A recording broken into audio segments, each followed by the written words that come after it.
Just as Claire was thinking about how much Charlie had changed, Curtis, who had just fled the venue, stormed back in with 4 bodyguards. These were his 4 toughest guys, serious bruisers. In his mind, with these 4 on his side, taking out Charlie would be a piece of cake.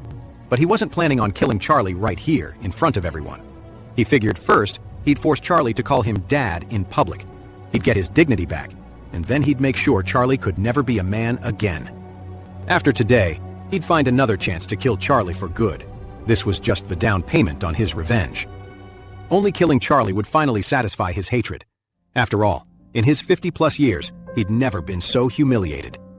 Storming back into the room with his bodyguards, Curtis pointed at Charlie and yelled, "Whoever puts him out of commission for me, I'll give them $1 million. $1 million was a massive payday for the bodyguards, and all 4 of Charlie at once.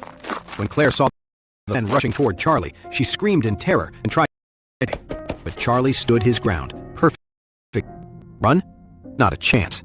How could he be scared off by a bunch of thugs? Scared? Not even close. Besides being the young master of the Wade family, with his mystic knowledge, these amateur-hour bodyguards were no match for him. The 4 bodyguards looked at Charlie like he was a walking pile of cash. They were all desperate to be the first one to get to him and claim the prize. A bodyguard who was a fast runner quickly took the lead. He grinned at Charlie and snarled, "You little punk! You dare to provoke Curtis? I'm gonna kill you!" The words had barely left his mouth before he was right in front of Charlie. Just when everyone expected Charlie to get a brutal beating, he suddenly leaped into the air and kicked the man fiercely in the chest. The bodyguard, a giant standing over 6'3", went flying like a human cannonball. Charlie's kick had shattered 14 of his ribs. A person only has 24 ribs in total. Charlie had broken most of them with a single kick. As he flew backward, a spray of blood erupted from his mouth, a gruesome sight. The 3 men charging right behind him were caught completely off guard. They had been rushing forward, each one desperate to be the first to claim the $1 million prize. They never expected their partner to turn into a projectile, slamming into all 3 of them and knocking them to the ground in a heap. The crowd gasped. No one could believe the incredible power behind Charlie's kick. A woman nearby exclaimed, "That's impossible!" Charlie shot her a cold look and sneered, "Impossible? Even if there were dozens of them, they wouldn't stand a chance against me." And Charlie wasn't just bragging. While trained fighters are strong, they're still within the limits of ordinary men. But Charlie had mystic arcane arts. His body was strengthened by a special aura. No matter how strong a normal person was, they could never compare to him. Now, of the 4 bodyguards, the first one was already unconscious. The other 3 were sprawled on the floor, their bodies broken from the impact, wailing in agony. Their eyes were filled with pure terror as they stared at Charlie. How could this guy be so terrifying? They hadn't even landed a punch, and he'd already taken them all out? They were completely useless. This guy wasn't human. Charlie walked over to the 3 men, his eyes burning with a cold fire. "You like being someone's dog so much?" he said icily. "Then you can crawl on the ground like one." Without another word, he stomped down on one man's right leg. The sound of his kneecap shattering echoed through the room. Immediately, he lifted his foot again and brought it down on the man's other leg. The other 2 men trembled in shock, crying and begging Charlie for mercy. Charlie's voice was cold. "You thugs are vicious when you're hurting people, but you're cowards the second you get hurt yourselves. If I let you go today, you'll just go back to bullying the weak, showing them the same ugly face you showed me. I'm taking you out of commission for everyone's sake." He ignored their desperate cries and wails and delivered 4 more kicks. Just like that, there were 3 more men in the world who would never walk again. The whole room was terrified by Charlie's brutal display. Curtis and Wendy, who had followed him in, were also petrified. Curtis never dreamed Charlie could be so ruthless and so powerful. His 4 bodyguards, in just a single encounter, were all finished, completely taken out. These guys were master fighters. One of them had even been a national combat champion a few years back. Curtis's legs started shaking uncontrollably, and a cold dread spread through him.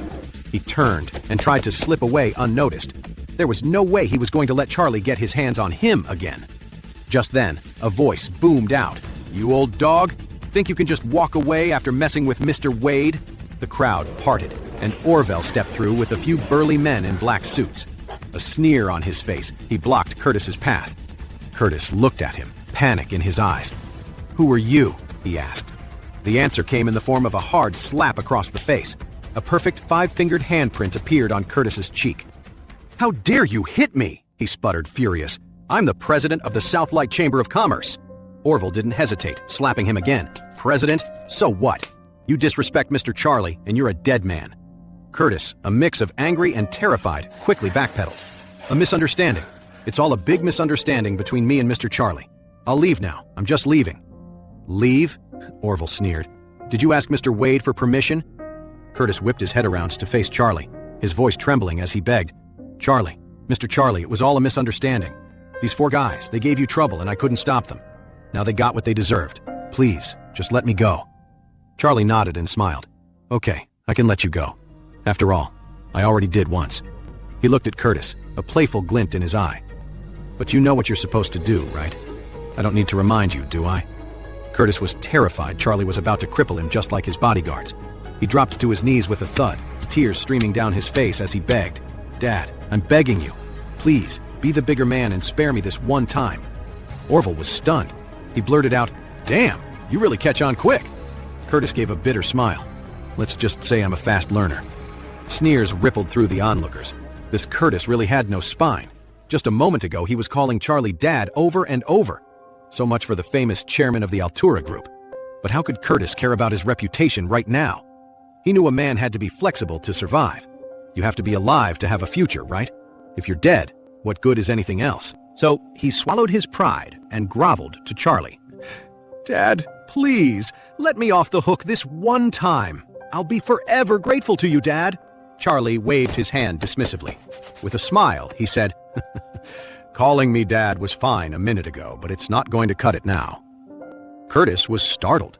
He thought Charlie was about to kill him, so he started bowing and scraping, crying, Dad, I was wrong. I was so wrong, Dad. Please, I'm an old man. Have mercy on me this time. Charlie glanced over at Wendy, who was frozen in fear beside him. He said casually, Wendy, your benefactor is already on his knees. Why are you still standing? Wendy was taken aback. What do you mean? She asked, her voice filled with panic. Curtis quickly reached out and yanked her down to the ground, forcing her to kneel in front of Charlie. He whispered harshly, Are you stupid? Don't you know you're supposed to kneel when you talk to Dad? At that moment, Curtis's will to survive was just too strong. His reputation, his dignity, his pride, none of it mattered anymore. Wendy knelt on the ground, too scared to move or say a word. Curtis then turned to Charlie. Dad, are you satisfied now? Charlie shook his head. Not satisfied. Curtis trembled. Then what will it take to satisfy you? He asked. Charlie smiled playfully. Call me Grandpa. Nice and loud. If you do a good job, I might consider letting you go. Curtis felt like his heart was about to give out. He wanted to die. He must have been out of his mind today. Picking a fight with this Charlie hadn't just backfired. It had been a complete disaster. He'd been beaten, forced to kneel, made to grovel, called another man Dad, and even wet his pants. And now he had to call him Grandpa. This was humiliating beyond belief. Seeing him hesitate, Charlie asked coldly, What? You don't want to? Curtis trembled and said hurriedly, Yes, I do. After saying that, he immediately bowed his head to the floor and cried out, Grandpa, I was so wrong, please forgive me. Charlie frowned and asked him, Who am I? Curtis said through his tears, You are my grandfather. Charlie asked again, Then who are you? Curtis cried, choking on his words, I am your grandson. Charlie let out a thoughtful hum, nodded, and said, Okay. I'm so young and already a grandfather. Well, if that's the case, then I'll spare your life. Curtis finally breathed a sigh of relief. He bowed his head again and again before getting up to leave. Wait a minute. Charlie stopped him. You're just going to leave like that, without asking?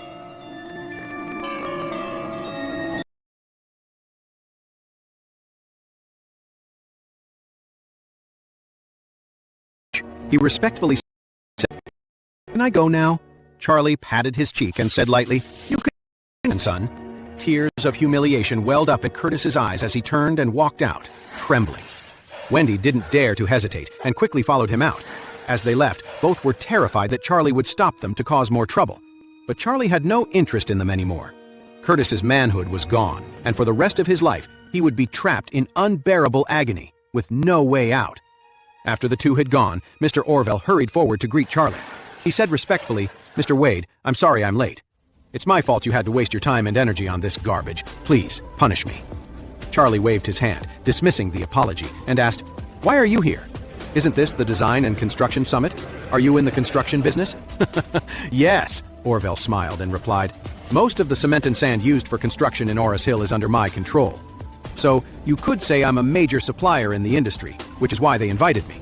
Charlie knew that the construction supply business had plenty of shady dealings. Orville came from the streets, so it was normal for him to be involved in some gray area businesses. So he nodded and said, "Just make sure you don't do anything to hurt innocent people, and don't go around bullying regular folks." Orville said quickly, "I'm following your guidance, Mr. Wade. I've already started cleaning up my act.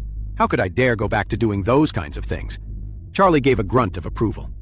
Orville pointed to Curtis's 4 disabled bodyguards and asked, "Mr. Wade, what about these 4? Charlie said, "Break the legs of the one who fainted, then get them all out of here. I don't want them ruining my mood." Orville nodded immediately and ordered his men, "You heard Mr. Wade. Get it done." His men bowed quickly. "Yes, we'll take care of it, Mr. Wade." Right after, they broke the knees of the man who had fainted. Then, they dragged all 4 of them out like sacks of potatoes. Curtis had to drive himself.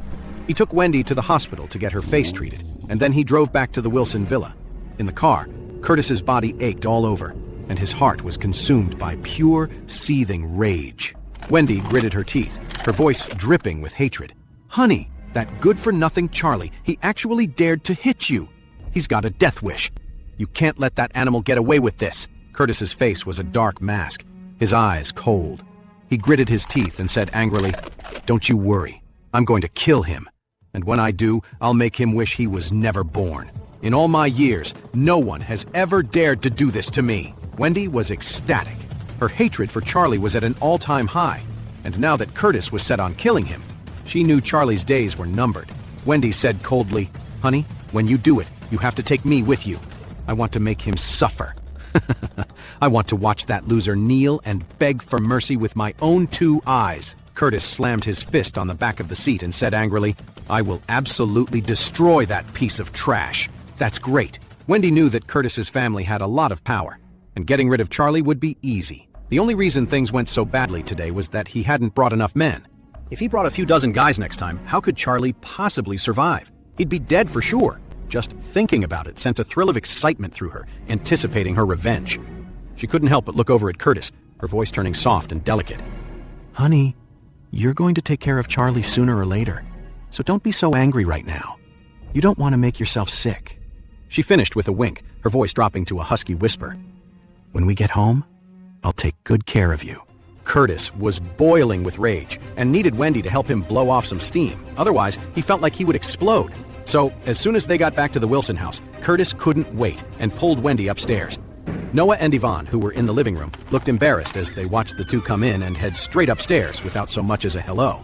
Seeing them rush upstairs, Mrs. Wilson coughed and said, "It's a blessing for Wendy to be with Chairman Wilson. You 2 shouldn't give it a second thought." Noah nodded awkwardly. "I'm not, Mom," he said, "but it just feels a little awkward." Mrs. Wilson said dismissively, "What's so awkward about it? Isn't having money enough for you? That $5 million Chairman Wilson gave Wendy, it's in your hands now, isn't it?" Noah nodded. "Yes, Mom, I have it." Mrs. Wilson said seriously, "If Wendy and Chairman Wilson's relationship gets even better, forget $5 million, what's $50 million? And when that happens, all that money will end up in your pocket, won't it?" Hearing this, Noah felt a lot better. The only reason he had agreed to his daughter being with Curtis was for the money. Curtis had invested $10 million in the Wilson Group and given another $5 million to Wendy. It was a huge amount, and this was just the beginning. Over time, he would surely invest even more money in the company. Thinking about this, Noah's earlier embarrassment vanished. He took his wife Yvonne back to their room on the 1st floor. As soon as they were in their room, he said excitedly, "Honey, that luxury apartment we saw in Thompson? The down payment is $5 or $6 million. We can cover that now. But I was worried about the cost of decorating it. But now that Chairman Wilson gave Wendy $5 million, we can add that to our money and buy that big apartment with no problem." Yvonne was thrilled at first, but her expression quickly soured. "I don't want to live in a Thompson apartment. Jacob's family and that loser Charlie live in the Thompson Estates villa section. I'd be living right outside their community, like some kind of gatekeeper, just so they can laugh at me? No way." Noah said, "Look, we've got over $10 million now. Let's talk to Wendy tomorrow. Have her whisper in Chairman Wilson's ear and see if he'll sponsor us a few million more. Then we can afford the down payment on a villa. While the villas in Thompson Estates cost a fortune, other villas in Orris Hill weren't nearly as expensive. A detached house in a nice area usually costs between $20 and $30 million. With a 40% down payment, the money they had would be enough. But decorating a villa is a huge expense on its own. You'd need at least $3 to $5 million just for that, which Noah and his wife couldn't afford. But if Curtis could sponsor them a little, wouldn't that solve everything? Yvonne couldn't help but get excited.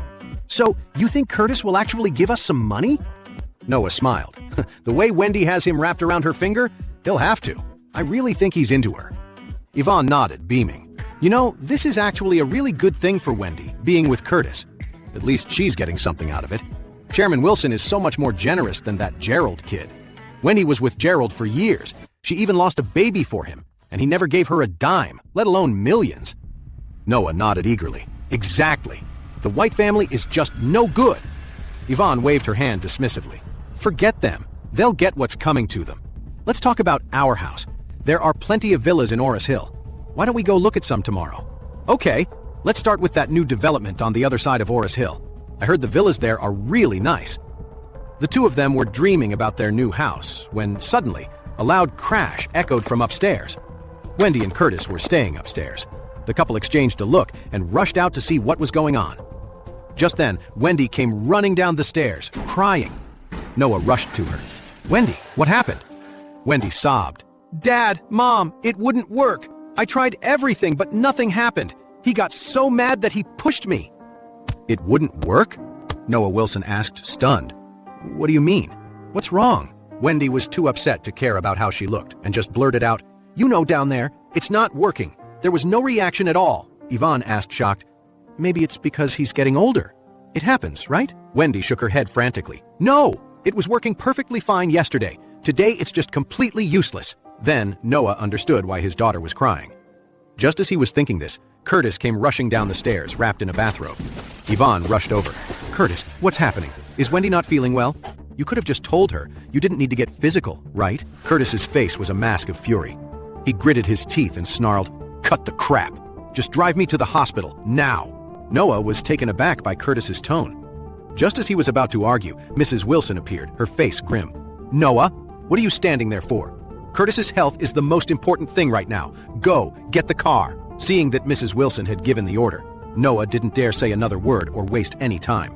He grabbed the car keys and rushed Curtis to the hospital. On the way to the hospital, Curtis's expression was terrifying. He was filled with a burning hatred for Charlie. He finally understood what Charlie had said to him earlier. Beating me to a pulp would have been kinder. He knew it would be more agonizing for me to live with this, to be completely useless. I knew it! That bastard! I don't know what method he used, but he so quietly stripped me of my ability to be a man. How did he do it? He didn't even lay a hand on me. So why did it suddenly stop working? I've paid so much attention to my health for so many years. I spend millions every year on treatments for my virility and vitality. I've always been more potent than a man in his 20s, no doubt about it. What did Charlie do to me? The more Curtis thought about it, the more panicked he became. There was something deeply strange about Charlie. If this problem can be fixed, that's one thing. But if it can't be cured, what's the point of living? What good is all my money then?